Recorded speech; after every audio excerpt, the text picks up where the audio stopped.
To pull the cable through, I use this little device here.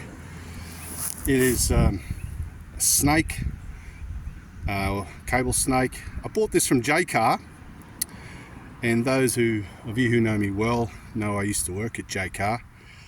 I'm one of the biggest fans. I'm also probably one of the biggest critics, and I spent a lot of money there. This product is actually both good and bad.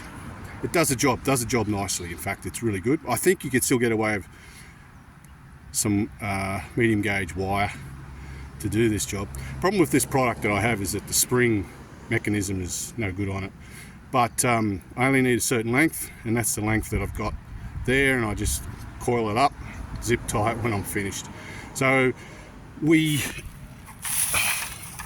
cut the wires.